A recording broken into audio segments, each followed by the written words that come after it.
about that. People are extremely anxious, throughout the industry. But this plant, we deal, I'm in and out of this plant every day, and people are anxious. They worry about their families. They worry about the economy. We're hoping with a new product and a retooled plant that we're one of the ones that survives. From bailouts to bankruptcies, folks are talking about GM's problems and the future that they are hopeful will continue, especially in Spring Hill. News 2's web producer Christian Grantham is here now with more on what folks are saying about what's going on at the GM plant in Spring Hill. Yeah, surprisingly, lots of people very opinionated about this in one way. They want GM to file bankruptcy.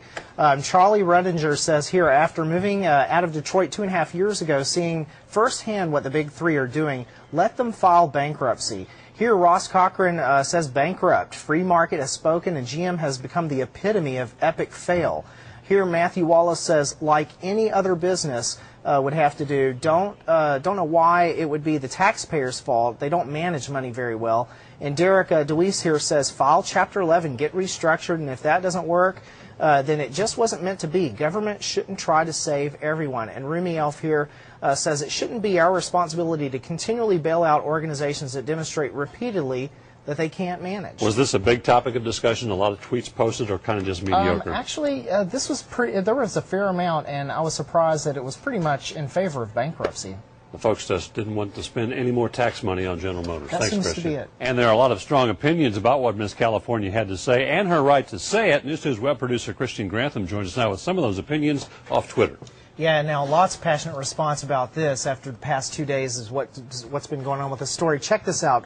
Willendorf Venus on Twitter says, I think this was a politically charged question that was originally asked of Miss California. Probably not a fair question to ask. All have a right to speak their opinion. Her response was bigoted.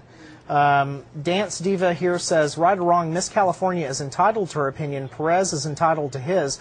We shouldn't persecute based on who disagrees with us. Zach Delph here says, regardless of what I think of her opinion, she's getting ripped for expressing it, and that's terribly sad, even if one disagrees. And here Tim Anderson says she was 100% right. So lots of opinion on this today. Freedom of speech being exercised on Twitter. Yes, it Thanks, is. Chris. Well, it is certainly a hot-button issue. We're seeing that on Twitter.com. Our web producer, Christian Grantham, tracking this, and we don't have time to go through it all, but you've got some highlights, and people are hot about it, huh? Yeah, got a lot of tweets on this. I only wish we had time to show you all of them. Very passionate responses on this particular issue. Check out Laura Jeanette here. She says, how would an officer even know if you were texting while driving? Green says, until a bill saying that there can be cameras in cars passes, I think it's a good thought, but nearly impossible to enforce. This seems to be a common theme here. Leslie here says, I think the bill is useless because texting while driving, if noticeable, would fall under reckless driving. It's pointless legislation. John Ellis says, what about sneezing? Can we ban that too while driving?